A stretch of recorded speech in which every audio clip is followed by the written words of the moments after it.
tal? ¿Cómo están? Bienvenidos a un programa más de la serie Los Especialistas. Hoy tenemos un tema muy especial, de un sentido de oportunidad que queremos compartir con ustedes y está relacionado precisamente con el tema del COVID-19. Tenemos como invitado a un especialista, un médico hematólogo, quien es el doctor Javier Marfil, y quiero pues darles una pequeña semblanza de su trayectoria como médico. Él es egresado de la Facultad de Medicina de la Universidad Autónoma de Nuevo León. Tiene la especialidad en Medicina Interna del Hospital Universitario Dr. José Eleuterio González de la Universidad Autónoma de Nuevo León. Tiene la especialidad en hematología por el Instituto Nacional de la Nutrición Salvador Subirán de la Secretaría de Salubridad y Asistencia. Es maestro de tiempo completo en la Facultad de Medicina de la Universidad Autónoma de Nuevo León y es hematólogo consultante en la Clínica Cuauhtémoc y Famosa y en el Hospital Christus Muguerza y presidente del Colegio de Hematología de Nuevo León. Así que, pues, toda una autoridad para hablar de esta materia. Doctor Javier Marfil, bienvenido, ¿cómo estás? Andrés, ¿cómo estás? Muy buenas tardes, gusto saludarte, ¿cómo has estado? Pues bien, ya empezando a disfrutar de este calorcito, de estar aquí guardado en casa y pues trabajando más que los días normales, Javier. Qué bueno, qué bueno. Aquí también nosotros trabajando también en lo que nos toca hacer. Claro que sí. Javier, tú y yo somos conocidos, vecinos y amigos de muchos años. Dime la verdad. ¿Es el COVID-19 una amenaza real? Fíjate, Andrés, que esta enfermedad del COVID tiene ya muchos años de que apareció aquí en nuestro medio, de hecho en el mundo, ¿no? El detalle es que esta enfermedad que estamos viendo ahora es una enfermedad diferente. Parece ser que el virus tuvo un cambio o una mutación, y entonces empezó a afectar más a la gente. La realidad es que sí es una enfermedad real. Hemos tenido muchos casos de personas que han estado internados en los hospitales, que han estado muy complicados y muertes asociadas o producidas más bien por este germen, que es un virus y que realmente sí existe. Lo que no tenemos claro, Andrés, y es la frecuencia real de lo que está ocurriendo. O sea, qué tan frecuente es. Los datos que tenemos dependen más que todo de los pacientes que están internados en los hospitales, que no son precisamente la gran mayoría. Lo que se ha escrito, como ya está publicado muchas veces, es que más o menos 8 de cada 10 o 80% de las veces el paciente pasa con un síntomas muy leves, si acaso como una gripa, algo de dolor de garganta, pero no es el paciente que se complica. El 20% de los casos son los que terminan en hospital. Y esas cifras son las que más conocemos, es decir, son las que día con día nos anuncian tanto a nivel local como a nivel federal, las cifras que van aumentando. Pero esos son los pacientes que están internados en el hospital, que no es la mayoría anda fuera en la calle, se la pasa en la casa, bueno, no en la calle, en la casa, sí, aislado para no andar distribuyendo o contaminando más personas. Pero sí es un hecho, si esta enfermedad sí es una enfermedad real y aquí la tenemos en nuestro medio. Y actualmente, a mayo de 2020, ¿hay un tratamiento que funcione? ¿Hay cura para el COVID-19? Fíjate que desgraciadamente entonces no hay un tratamiento que resuelva esta enfermedad. En los últimos 2 meses ha habido una serie de información que ha aparecido en las diferentes redes sociales, tanto en el WhatsApp, con el Face, en las demás, y a veces lo que hacen es confundir nomás a la población. Y mira, hasta ahorita en una página de la red de internet que pertenece al gobierno de Estados Unidos, en donde se registran todos los estudios de investigación que se están haciendo sobre un tema en particular, específicamente sobre el tratamiento del COVID. Hay más de 1000 estudios ahorita que están inscritos y que están en evolución. Esto nos dice evidentemente que no hay un tratamiento que cure esto. Desgraciadamente la enfermedad viral, en términos muy generales, pues no hay muchos tratamientos para eso. Hay medicamentos. La última publicación que hay ahorita en la literatura médica nos habla de que existe un medicamento que se llama Remdesivir, que puede estar o no combinado con otro medicamento que se llama acitromicina, que es un antibiótico, Y son los dos que quizá en un momento dado se vayan a convertir en el tratamiento final de esta enfermedad.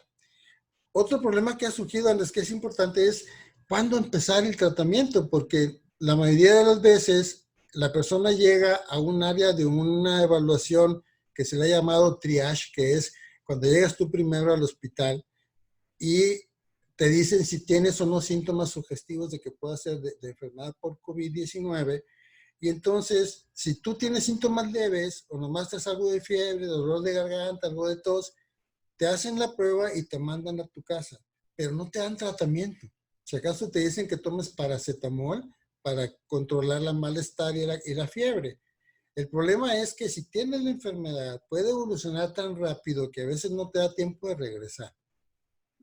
Ahí es donde creo yo que el punto fundamental es decidir en qué momento tienes que darle el tratamiento al paciente. Ahora, los tratamientos que se han descrito en las diferentes redes son muchos y muy variados, y esto nos ha llevado a que incluso hay déficit, ya hay carencia de algunos medicamentos que la gente que realmente está enferma de otras cosas sí lo necesita y no los consigue, Andrés. Es un verdadero problema eso. Fíjate que, Javier, estás tocando dos puntos que son tremendamente importantes, porque otra pandemia tan grave, pudiéramos decirlo, que tal vez no mortal, pero sí de muy mala influencia, es una sobreabundancia de mensajes a través de las redes sociales y en todo orden, desde que te hablan desde las famosas teorías de la conspiración hasta de remedios caseros. Y Sí, las dos claro. pueden ser igual de graves, porque unas te pueden llevar a una desesperanza, a una depresión emocional, y los Claro. remedios caseros pues te pueden provocar serios daños al organismo, ¿no? Háblanos un poquito de todo Sí, esto. fíjate, mira, te voy a poner un ejemplo. Hay un medicamento que fue muy solicitado en las farmacias que se llama Plaquenil, ¿no? Ese medicamento, desgraciadamente, fue un anuncio que dio en la prensa el presidente de Estados Unidos, Donald Trump. Y lo pasaron por todos lados, ¿no? Y lo sacaron como un posible tratamiento para esta enfermedad, porque en China, que fue donde empezó esto, con la desesperación de qué se podría hacer, empezaron a probar muchas cosas. Entonces se demostró que sí podía ser útil. Y entonces de repente la gente se lanzó a las farmacias a comprar el medicamento cuando no teníamos siquiera la confirmación de que fuera a ser realmente útil. El problema es que el desabasto del Plaquenil hizo que de pacientes o enfermos que tienen otras cosas como lupus eritematoso, como otro tipo de enfermedades, no consigan la medicina. Y entonces se tienen que utilizar otros productos que no son iguales de efectivos. Ese es un ejemplo nomás, Andrés, pero hay más. Por ejemplo, hubo por ahí otro que se llama Metotrexate, que también alguien por ahí lo sacaron en un estudio que salió por ahí. También han sacado otros productos que el Coumadin, por ejemplo, que es un anticoagulante de la sangre, que también, como se empezó a promover ahí de que esta enfermedad COVID produce coágulos adentro de los pulmones, entonces alguien dijo que a lo mejor la aspirina, que a lo mejor otro medicamento que se llama clopidogrel, y empezó a difundirse una serie de información sin fundamentos, Andrés. Y entonces la gente en el pánico va y compra las medicinas y terminan por desabastecer a las farmacias. Y es Sí, un problema. justamente, Javier, doctor Javier Marfil, te iba a preguntar en relación a eso, ¿cuáles serían, primero, por el lado de los remedios caseros, por llamarles de alguna manera, o improvisados por la contaminación en las redes, que debemos de evitar? Por ejemplo, ahorita circula mucho que la aspirina y tratamientos a base de 3 aspirinas Sí, mezcladas con no sé qué cosa. ¿Cuáles tú debes de estar más enterado que yo definitivamente de cuáles son ese tipo de recomendaciones que se están haciendo que claro, debemos evitar y qué medicamentos no debemos comprar y menos utilizar? claro. Mira, fíjate, en los últimos días, quizá una semana, han salido varias recomendaciones de sociedades médicas a nivel internacional. La última que salió fue una muy interesante que publica la Sociedad Española de Hemostasia y Trombosis, es como se llama esto, de la coagulación de la sangre. Y una aquí en México se presentó hace unos días tratando de definir exactamente qué es lo que está pasando, porque realmente lo que tenemos que saber es qué es lo que está, cómo funciona, cómo daña esta enfermedad. Entonces, ¿qué es lo que no debemos, sabemos que no funciona? Uno es la aspirina, que no sabemos que esto no nos va a proteger para nada. O sea, tú puedes, una persona que está tomando aspirina por algún motivo, que vamos a suponer que tenga un problema en el corazón o alguna otra cosa, tiene que seguirla tomando, pero eso no lo protege lo suficiente como para evitar el daño pulmonar que produce esta enfermedad. Entonces, no conviene, no es adecuado tomar aspirina porque no te va a proteger, ni tampoco los grupos de medicamentos que llamamos antiagregantes plaquetarios que inhiben una parte de la coagulación de la sangre que son las plaquetas, Andrés. El otro medicamento que tampoco es útil es uno que se llama Coumadin o warfarina, que es un anticoagulante que sirve para personas que tienen válvulas en el corazón. Ahorita tenemos un grupo de pacientes que andan desesperados buscando el medicamento, que tienen válvulas en el corazón, que necesitan ese producto, pero no está, no hay en los mercados porque la gente se lo llevó suponiendo que eso los podría ayudar y la verdad es que no los va a ayudar. Lo único que sí está publicado, Andrés, y que realmente tiene función adecuada, que protege, es un medicamento inyectado que se llama enoxaparina. Pero eso se pone nada más en el paciente que está en el hospital. Entonces, la situación actual que yo recomendaría así rápido es decir, tú te sientes mal, ve al hospital, que te hagan una evaluación, que decidan ahí las personas que están en esta situación que se llama triage, que es la gente que decide si tienes o no la enfermedad o datos sugestivos, y que te hagan la prueba. La prueba desgraciadamente tarda entre 24 y 48 horas dependiendo del sitio a donde vayas. Y en ese lapso, si no tienes la enfermedad, si no te sientes muy, o si no tienes datos de gravedad, vamos a ponerle así, pues te mandan a tu casa, ¿no? Y luego te llaman por teléfono para decir si la prueba salió positiva o no. ¿Para qué? Pues para cuestión de aislamiento y para cuidado de tus contactos, porque pues ahorita como estamos todos metidos en la casa, sí, corremos el riesgo de contaminar al resto de la gente que está con nosotros. Entonces, si sales negativo, pues qué bueno, ¿verdad? No pasa nada. Pues sales positivo, entonces tú tienes que aislarte dentro de tu casa, en otro lugar, para que no contamines a la gente que vive contigo. ¿Cuánto tiempo? Lo que recomiendan son 2 semanas, Andrés. ¿Sí? Y en esas 2 semanas se supone que ya la posibilidad de que tú contagies a alguien se reduce prácticamente a cero. O sea, ya no puedes contagiar a nadie. Si tú en ese tiempo te sientes más mal o empiezas a sentirte mal, se supone que el centro donde fuiste te debe llamar por teléfono cuando menos unas 2 o 3 veces por semana para ver cómo sigues. Muchas veces no lo hacen, no te llaman, entonces tú tienes que estar pendiente. Si te empiezas a sentir más mal o sientes de repente que ya la respiración no te está dando suficiente, entonces hay que volver al hospital y entonces ahí ya te hacen pruebas. Yo lo que propuse hace algunos días, Andrés, fue un protocolo que creo que es un protocolo que pudiera ser útil en donde al paciente, al momento de que llega al hospital, se le tomen ciertas pruebas que indican gravedad. Hay una prueba muy interesante que es una prueba que la conocemos en el laboratorio como dímero D, así se llama, pero esta prueba es la que más se ha asociado con una evolución hacia la gravedad. Si en un momento dado esta prueba se eleva, o sea, sale mal, quiere decir que tú estás evolucionando a la gravedad y tú requieres más cuidado. Pero eso lo hacen algunos hospitales, no todos lo hacen porque no todos tienen esa prueba a la mano, pero sería adecuado que se tuviera a la mano. Ahora, ¿qué otras cosas no funcionan? Todos los medicamentos que se llaman antiinflamatorios o no esteroideos, como el ibuprofeno, como el naproxeno, todos esos medicamentos no tienen función. El que funciona es el paracetamol y sirve nada más para quitarte el malestar. Pues la fiebre si tienes, o el dolor muscular, o la sensación de malestar. No hay otro medicamento que te puedan dar en ese momento porque no existen. No hay un medicamento que te diga, ya, tómate este medicamento como, cuidado, te voy a poner un ejemplo. Hay un virus parecido que se llama el virus del herpes, que produce una enfermedad que se llama herpes zóster, para el cual sí hay ya un tratamiento. Entonces, si tú te enfermas, pues te dan la pastilla esa y la evolución se acorta. En este caso, para el COVID, para este virus que se llama SARS-CoV-2, no existe un tratamiento en la actualidad todavía.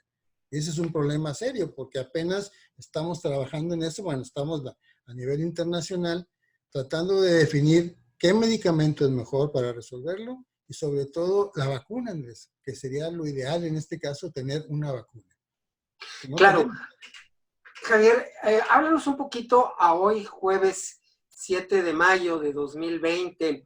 Se ha hablado, y particularmente por las autoridades, que lamentablemente creo que a veces han caído un poquito en el descrédito por los mismos cambios y contradicciones que se han estado manejando y que parece que de repente dan el pronóstico del clima o el pronóstico del tiempo y que dicen que ayer 6 o hoy 7 estamos en la fase más crítica, más grave del COVID-19. ¿Qué nos dices tú a este respecto? Sí, mira, nosotros afortunadamente, si lo queremos ver de esta forma, Andrés, vamos o tenemos la ventaja de ver lo que pasó en otros lados. Ya sabemos lo que pasó en China, sabemos lo que pasó en España, sabemos lo que pasó en Italia, estamos viendo lo que está pasando en Estados Unidos y afortunadamente vamos con tiempo tratando de anticipar lo que puede estar ocurriendo. Pues de acuerdo a lo que se publicó en los diferentes países como China, como España, como Italia, sigue una curva la enfermedad y vamos aproximadamente entre 2 y 3 semanas después de lo que pasó en esos lugares. Entonces, siguiendo esa misma distribución, donde se supone, o nosotros suponemos, que estos días que siguen van a ser los días más difíciles en cuanto al número de contagios o de enfermedades nuevas que podamos diagnosticar. Curiosamente, en Italia, por ejemplo, hubo una situación muy curiosa que fue cierta parte de Italia se afectó más que otra parte. Si tomas como en cuenta donde está Roma hacia arriba, hacia el norte, estuvo más seria la enfermedad que de Roma hacia abajo, es decir, hubo menos enfermos abajo. En España fue diferente la distribución. Aquí nosotros hemos tenido también una distribución muy curiosa que llama la atención de que, por ejemplo, aquí en Nuevo León tenemos menos casos publicados o identificados que ocurre, por ejemplo, en el centro y sur del país. Quizá porque nosotros nos metimos primero a la casa, es decir, las decisiones tomadas por las autoridades aquí en Nuevo León, pues se adelantaron como una semana o 10 días a lo que hizo la federación. Exacto. Y eso creo que pudo haber influido en que nosotros tengamos mucho menos casos de los que se están teniendo en otros lados. Creo yo que eso es lo importante. Entonces, siguiendo esa curva de distribución, posiblemente sí estos días, como se ha mencionado, sean los días más críticos que tengamos mayor cantidad de enfermos. Pero si analizas la curva que ha pasado en Nuevo León, Andrés, sí, en los últimos días se ha aplanado, como que el número de casos nuevos ha reducido, igual el número de personas que murieron por esta enfermedad, asociados a esta enfermedad. Y eso pudiera hacernos suponer, que es una mera suposición, que a lo mejor ya se logró aplanar esa curva y entonces ya pudiéramos estar un poco más tranquilos, pero sin no perder los cuidados que todavía debemos de tener. La verdad es que el encierro o el confinamiento debe seguir todavía. Porque fíjate, existe el riesgo de que una persona que se enfermó y que logró salir adelante de esta enfermedad puede volverse a contaminar con el virus. A lo mejor ya no se enferman porque tiene defensa en su cuerpo, pero sí se puede contaminar y puede enfermar a otras gentes. Y eso justificaría el uso de los cubrebocas, de acuerdo a nivel de lo que dice la Organización Mundial de la Salud, en donde el uso del cubrebocas es para proteger a los demás, no a nosotros. Claro. Doctor Javier Marfil, oye, a propósito de esto, de la gente que ya enfermó, que está en un proceso de convalecencia o que ya se ha recuperado, aquí habría dos situaciones, esta que acabas tú de exponer, pero hay aparentemente algo también que pudiera ser esperanzador, el plasma. Sí. ¿Qué hay de cierto en eso y qué tan efectivo sería? Yeah. Sí, de hecho, el uso del plasma de convalecientes es un tratamiento que se ha utilizado desde hace mucho tiempo. Cuando nosotros nos enfermamos de una enfermedad, como en este caso como el COVID, formamos anticuerpos que nos van a proteger. Lo que no sabemos todavía, porque no ha pasado tiempo suficiente, Andrés, es si esa defensa que el cuerpo tiene va a ser duradera o no, como en el caso, por ejemplo, de vacunas como la poliomielitis o vacunas como la viruela, etcétera, que te dan protección para toda la vida, ¿sí? En este caso no sabemos porque el tiempo que llevamos de evolución pues es realmente muy corto. Llevamos apenas unos meses y ha habido casos que se han reportado que la gente que se ha curado vuelve a tener virus, pruebas positivas en la garganta de identificación del virus, pero no se enferman.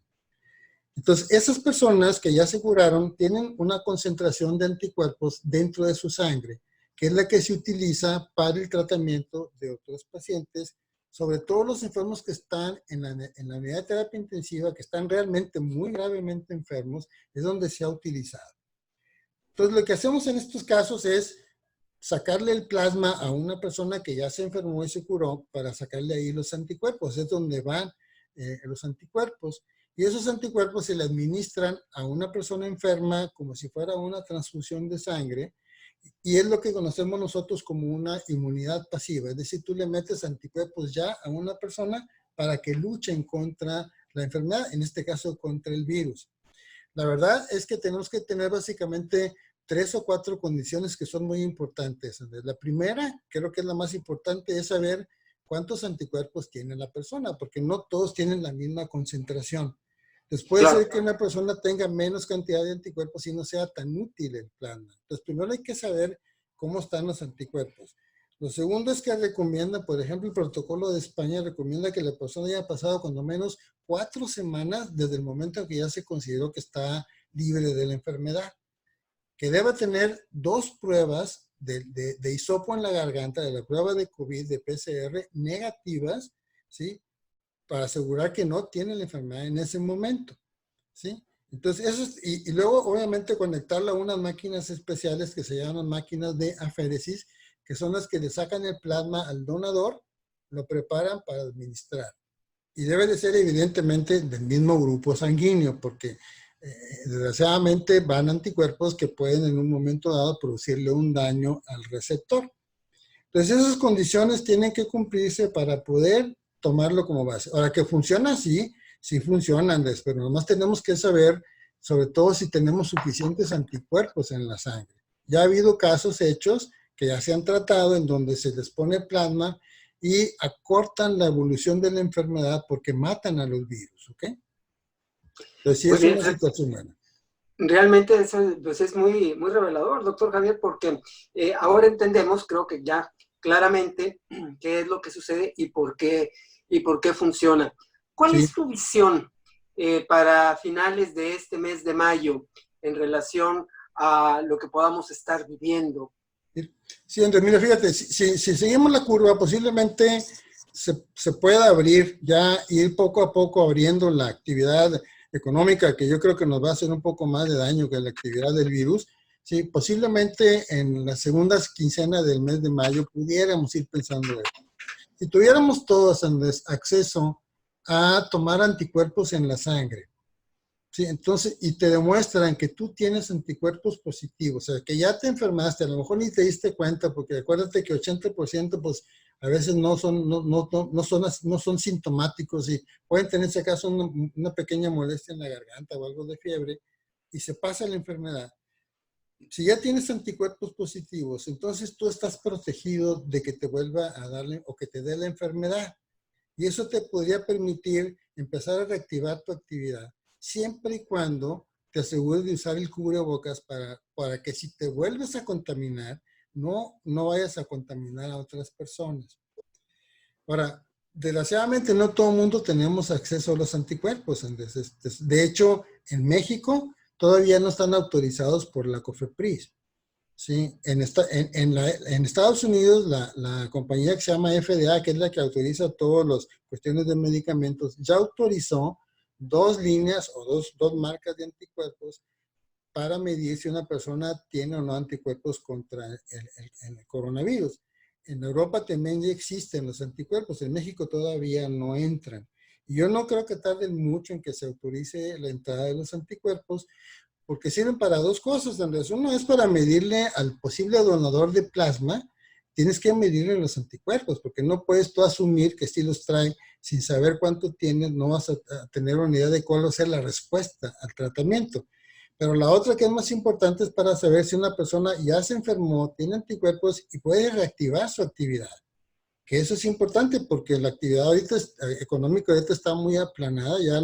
En la vez anterior que hablamos con Rafael Rubio nos mencionaba situaciones de estas, ¿no? Y muchos economistas han hablado de que tenemos que reactivar la economía, ¿sí? Y la mejor manera es poner a la gente que ya tiene protección, que sabemos que no se va a enfermar, que no va a ir a un hospital a ocupar una cama, ¿sí? Con las protecciones adecuadas, pero hay que ver si tiene anticuerpos o no.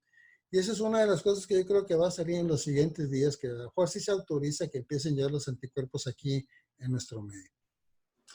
Doctor Javier Marfil, oye, hablemos un poquito, retomando el tema, repasando con la idea de sintetizar y sobre todo, Sí. pues de aportarle a la audiencia que nos está siguiendo a través de este programa de los especialistas, tus recomendaciones, empezando por el correcto uso, y no me refiero físico, sino el tipo de cubrebocas que debemos usar, si todos los de tela Sí. funcionan, y cuánto tiempo o cuántas veces podemos usar un mismo cubrebocas. Sí, mira, hay básicamente, bueno, hay muchos tipos de cubrebocas, pero los recomendados para una persona que está trabajando directamente con las personas que tienen la enfermedad son estos que se llaman N95, ¿no? Que son especiales para eso. Y su diseño está precisamente hecho para protegerte del ingreso de los virus, ¿ok? Entonces, si una persona está en contacto directo con una persona que está enferma de COVID, como son los que están en los hospitales, enfermeras, médicos, personal que está dentro de la unidad de terapia, tienen que usar necesariamente ese cubrebocas, que es N95, además del resto del equipo, Andrés, porque esto entra por muchos lados, no entra por todas las mucosas. Entonces tienen que usar gogles o tienen que usar una careta y un equipo completo para no contaminarse. En cuanto al resto de los cubrebocas que hay por ahí, están diseñados para que tú no expeles o no vayas a expulsar los virus si es que tú los traes. Se va a suponer que tú eres una persona que tiene el virus en la garganta, te pones un cubrebocas de los que usan los cirujanos, ¿no? Que son de 3 capas, por ejemplo, de los nuevos que están haciendo con tela o hasta con una camiseta se puede hacer. Eso impide que salga el virus de tu boca y proteges al resto de la gente que está alrededor, ¿de acuerdo? Pero si tú estás en contacto con una persona enferma, necesitas a fuerza el N95. ¿Okay? Si no estás si andas en la calle por alguna circunstancia, porque vas a la farmacia, vas a comprar alimentos o lo que está permitido para andar en la calle, tienes que usar un cubrebocas y eso te va a proteger de que no contamines a nadie más. El virus, como ya se ha dicho muchas veces, es un virus muy pesado que no vuela mucho tiempo, mucho espacio. Quizá 2 metros sea lo más que llega a volar si el virus empieza a caer al suelo. Y es el problema, que en las superficies es donde puede quedarse vivo más tiempo. Por eso piden que se laven las manos las más de las veces posibles. Entonces, el uso del cubrebocas te sirve, claro que sí funciona, pero sirve más que todo para evitar que tú contamines a otra gente, a otras personas. Si tú vas a andar en la calle y vas a andar con una persona que tiene la enfermedad, a fuerza tienes que utilizar el N95. Javier, y en relación ahorita que mencionabas a lo de las superficies y nuestras propias manos, adicionalmente al lavado de nuestras manos, el uso de gels, ¿es recomendable? ¿Y qué características debe de tener ese gel? Y si adicionalmente a las manos debemos de aplicarlo a otros objetos, no sé, si tenemos que salir a las llaves que estamos manipulando, las cerraduras de las puertas, el volante del automóvil. Sí, mira, te voy a poner un ejemplo que hemos visto. Tú sales a un parque a caminar. O sea, el virus no anda volando en la sangre, el virus está depositado en diferentes lados.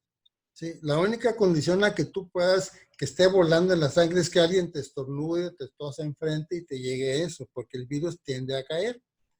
Entonces, en las superficies lo mejor es que se limpien. ¿Cómo? Hay unas toallitas ya especiales por ahí que algunas tienen cloro, otras tienen otro tipo de detergentes, y con que laves eso o lo limpies es suficiente. El detalle es que sí tienes que tener cuidados cuando vas a otro lado. Te voy a poner un ejemplo. Tú vas a un supermercado a hacer tu mandado y ahí pues hay no sabe realmente cómo está la situación. Alguna gente recomienda usar guantes. Lo que tienes que hacer es usarlo, nomás tener cuidado de no tocarte la cara, y cuando llegues a tu casa, lávate las manos con agua y jabón. Recomiendan cuando menos unos 20 a 30 segundos de tallado con agua y jabón, con una técnica que ya está muy difundida por todos lados. Y el jabón te ayuda a que el virus se muera. El virus tiene una cubierta de lípidos que está alrededor, que se muere con los jabones. Se quita esa cubierta y el virus ya deja de ser contaminante. Entonces, lo mejor es el lavado de manos, las más de las veces que puedas. Ahora, los geles, desgraciadamente algunos les ponen aloe vera y les ponen algunas cosas, y eso nomás te hace más pegajosas las manos, y eso es más peligroso. Lo mejor es utilizar un gel o un desinfectante que no tenga nada pegajoso. Lo mejor es el alcohol, y cuando menos de 70% hacia arriba. Hay otros por ahí que venden ahí en los mercados, en las diferentes farmacias, todos funcionan. El único problema es que hay que evitar que esté muy pegajoso, porque luego se nos olvida y pues nos vamos a la boca, a la nariz, a los ojos, y entonces nos podemos contaminar. Pero fuera de ahí, en realidad, cualquiera de los geles que utilizamos antibacteriales, pues van dirigidos contra las bacterias, no tanto contra los virus. Entonces, lo mejor es lavarse las manos con agua y jabón. Eso es lo que está publicado por diferentes lados en el mundo. Perdón. Muy bien. Pues doctor Javier Marfil, hematólogo, muchísimas gracias por esta plática. Creo que ha sido muy, muy orientadora, la verdad. Gracias a nombre de toda la audiencia. Y pues quisiera pedirte, invitarte también a que pues en un par de semanas tengamos otra charla. Creo que se nos quedan muchas cosas en el tintero, porque me imagino que ustedes como médicos, hematólogos, pues no estaban sentados esperando a que llegara el coronavirus, sino que debe haber muchas otras enfermedades relacionadas con la sangre, de las cuales yo creo que sería también muy interesante dialogar, y sobre todo pues ver cómo está en un par de semanas nuestra situación, si crees que ya vemos un poquito más el final de este túnel y que podamos empezar a reiniciar nuestra vida, pues ahora sí, digamos que normal, como se dice, ¿no? Pues es que en realidad tenemos que ver una cosa aquí, Andrés, que lo hemos comentado con otras gentes. Vamos a tener que tener una nueva normalidad. O sea, ya no va a ser igual. Nosotros en el área médica estamos platicando entre los médicos que la medicina se va a tener que tener un cuidado especial. Porque esta enfermedad tenemos la idea de que llegó como la influenza, llegó para quedarse, y vamos a tener que tener cuidados en forma permanente para el cuidado de esto. No quiere decir que todo el mundo tenga que utilizar siempre cubrebocas y eso, pero tener muchos más cuidados en la atención de los pacientes. Y con mucho gusto yo, en el momento que lo consideres, Andrés, volvemos a juntarnos y platicamos de cualquier otro tema que sea necesario. Javier Marfil, doctor hematólogo, muchísimas gracias, felicitaciones por el trabajo que están desarrollando ustedes aquí en Monterrey, en el Hospital Universitario de la Universidad Autónoma de Nuevo León, y pues nuestros mejores deseos de éxito, y ojalá, les pedimos a la audiencia, escuchen estas palabras, porque creo que somos nosotros también como ciudadanos los actores para que esto pase pronto, lo veamos ya como parte de nuestro pasado y podamos vivir el nuevo futuro que nos toca por delante, como dice el doctor Marfil, en esta nueva realidad. Gracias, Javier. Andrés, muchas gracias, gusto saludarte. Hasta pronto, y a ustedes también muchas gracias por acompañarnos en este programa de la serie Los Especialistas. Los invitamos a que nos sigan acompañando y nos vemos en nuestra siguiente emisión. Hasta entonces.